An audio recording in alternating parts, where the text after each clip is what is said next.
Welcome to the Let's Talk About Love, Sex, and Infidelity podcast with your host, Todd Creager. Todd has over 35 years of experience working with thousands of couples as a licensed therapist in his private practice. Todd shares his insights on this show. It's never too early to divorce-proof your marriage or too late to heal yourselves and have the relationship you truly want. Well, hi, everybody. This is Todd Creager. I'm going to start talking a lot about meditation, especially in how it helps relationships. And that is the purpose of this meditation today. How meditation can help relationships, can improve relationships, can increase connection. It's something that I feel qualified to talk about for a variety of reasons. One is that I do meditate every day. Two is I have seen firsthand how meditation can enhance our lives. Three is that my wife also meditates every day, and how it enhances the relationship. Now, even if one person meditates and not both, it could enhance the relationship. With both, in my case, it's even better. And we'll talk about why that is, and what's important about meditation, and how important it is for us to be more evolved, healthy partners. What I typically do is I help couples heal from infidelity and increase, rekindle passion. I also help people heal from trauma in a variety of ways, mainly using EMDR, eye movement desensitization and reprocessing. But one of the tools I've used even long before I studied this wonderful approach of EMDR was meditation. I've been doing meditation since I was probably 18 years old. And as you can tell by my gray hair, I'm a little older than that now. And I've probably been even more consistent over the last number of years. Very consistent. It actually gets easier for me, and I want it to be that way for you. I hope I inspire you to explore it if you haven't, or if you have tinkered in it, that you make a more concerted effort to do it on a consistent basis, because meditation is one of those things that the benefits increase as you do it. It's not oftentimes, it can be an immediate increase, but it's one of those things that will help even more as you continue to do it. So the question is, how does meditation help relationships? That's a big question. And I'm imagining I'll probably be talking about this in other videos in the future. But the first thing I want to tell you is that we have a mind, and our mind's function is to think. And our brain and how our brain is formed also affects our mind. Our mind is where our thoughts are, or it's a collection of thoughts. It's a continual stream of thoughts. We also have emotions, we have sensations. And these thoughts and emotions and sensations are very habitual. We've been conditioned from our past, from our family, from our society, even from the socio-cultural context in which we live, to think certain ways. But one of the things about the mind is that it basically is habitual, so it keeps us doing the same things. So that's one thing to keep in mind. Then when we just listen to the mind, and we're in this natural way of being, quote unquote, or I should say automatic way of being, that we continue to do the same old thing. The second aspect of mind that I think is important is that we think in order to survive. Our brain is set up for survival. So we are constantly trying to survive. And when we bring intimate relationships into the mix, intimate relationships can be scary. Why can they be scary? Well, because we are getting closer to somebody. We're giving our heart to somebody. We're committing to somebody. It puts us in a position of possible harm. We can get hurt. We can have loss and abandonment. We can be judged. So, because of our strong patterns of fears, and the reason we have those fears is because we are programmed to survive,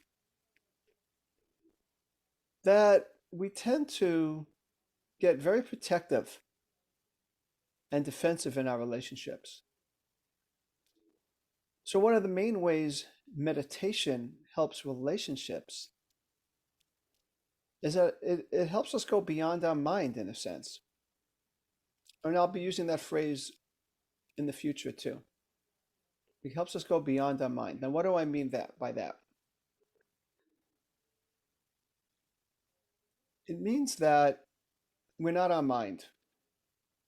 Our minds, our mind thinks, and we do think, and it's important to think. During meditation, we think. As a matter of fact, one of the major reasons people stop meditating is because they think they're not doing it right. And they think they're not doing it right because, oh yeah, I got caught up and I couldn't stop my thoughts. The purpose of meditation is never to stop your thoughts. Your thoughts are going to keep going. You'll still feel, you'll still have sensations. But meditation is about helping you practice not getting so embedded in your thoughts, so caught up in your thoughts. Not being so caught up in pushing the feelings you don't want away, or holding on and grasping to the feelings you want. It helps you get quiet. It helps you find that still place. So one benefit of getting to that still place, and I'm going to give you probably about 5. I might add some as I go along. 5 benefits to your relationship of meditation. But one is that it takes you to a deeper place. And that is good news. And this is something maybe you're going to have to just have faith in, or trust my words, that you're more than your mind. And that when you practice meditating, you can go to a place that's already there. As a matter of fact, meditation is really about accessing what's already there. And in this, what I'm talking about is that quiet, still place, a part of you that isn't thinking, a part of you that can slow down.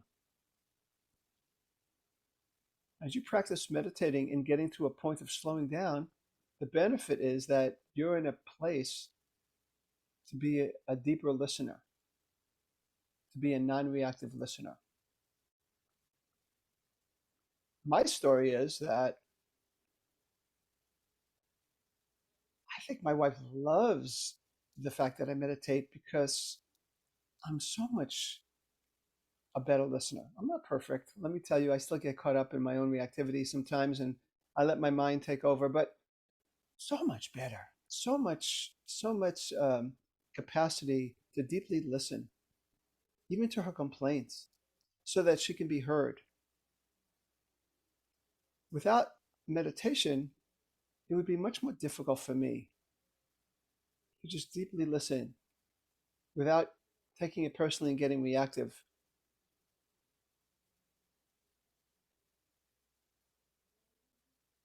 So the other benefit, a second benefit of meditation on the relationship,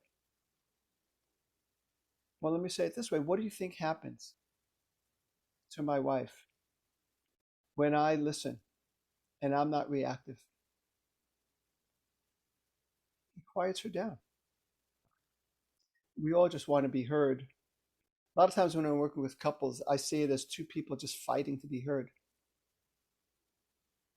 So if I've meditated, and the meditation for me, the benefits last a lot longer than a few minutes. It can last a whole day.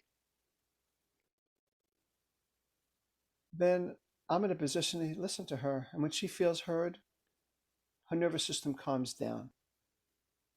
So my meditation isn't only quieting me down, but it quiets her down. She quiets her down. What do you think happens? Makes her a better listener. So I get heard. I get heard more. Listening is contagious, just like reactivity is contagious. So that's benefit number two. Benefit number one is I become a better listener.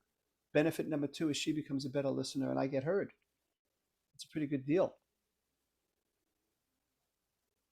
Benefit number three, I'm just trying to think the order I want to tell you this. Just like I said, I have five. Benefit number three increases my health. And that affects the relationship directly and indirectly. There's been so many studies that show how meditation helps your immune system, alleviates stress-related problems. It's a good way to prevent problems before it even happens. So, I'm more available. I'm healthy more, I'm sick less, I'm more fun to be around. Another benefit of meditation when it comes to relationships.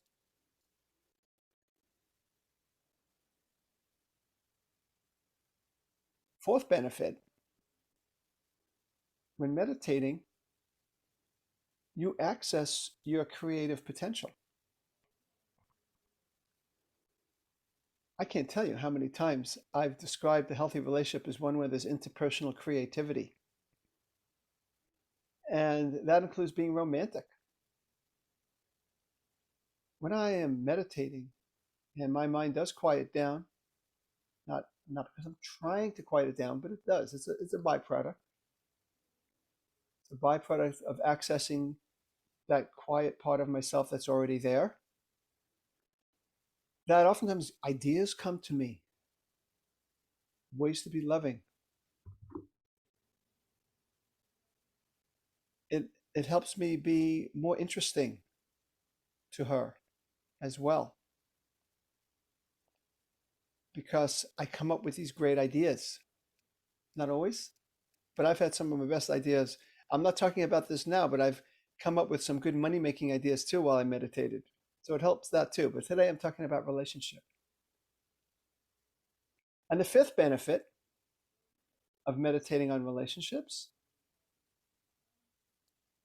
is that there is love. I'm not trying to sound corny here. Then when we quiet ourselves down, when we access the part of us that's quiet, there is this loving energy. It's as if when you take away fear, what's left is love. I use the metaphor of cloudy days. Cloudy days, there's sun, but you may not see it.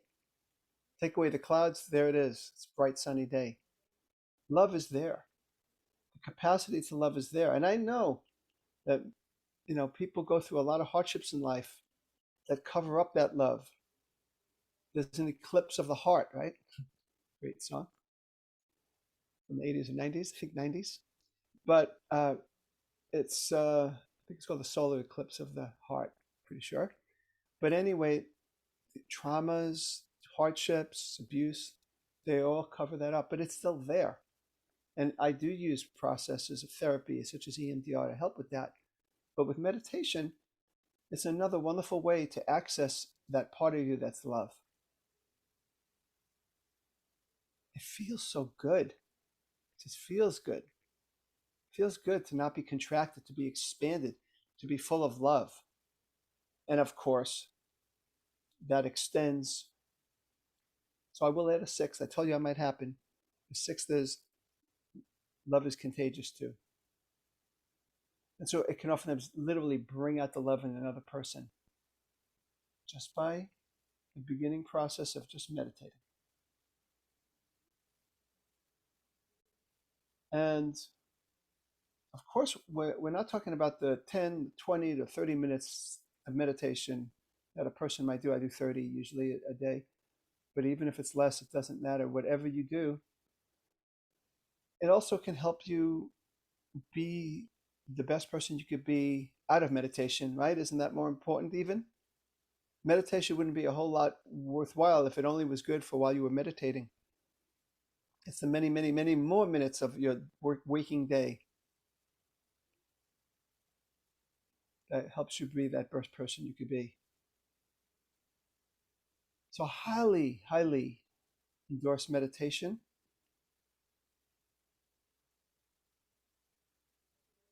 my course, Meditation for Couples,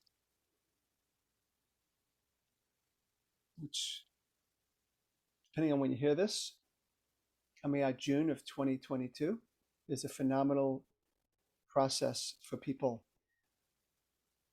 But I could tell you that there are many ways to practice meditation. There are phenomenal apps. There's great meditation teachers. I've benefited from them. My particular program will be about meditation for couples to increase connection, to increase a sense of love, to transform fighting couples or disconnected couples to those where their relationships are enhanced.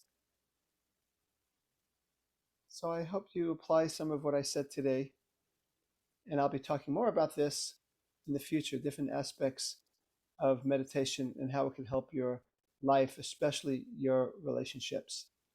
Thanks a lot. This is Todd Creager, making the world safe for love. That's it for today's episode of Let's Talk About Love, Sex, and Infidelity podcast with your host, Todd Creager. For free resources and materials, head over to toddcreager.com. Loved this episode? Head over to iTunes and subscribe, rate, and leave a review. We'd really appreciate it. Thank you.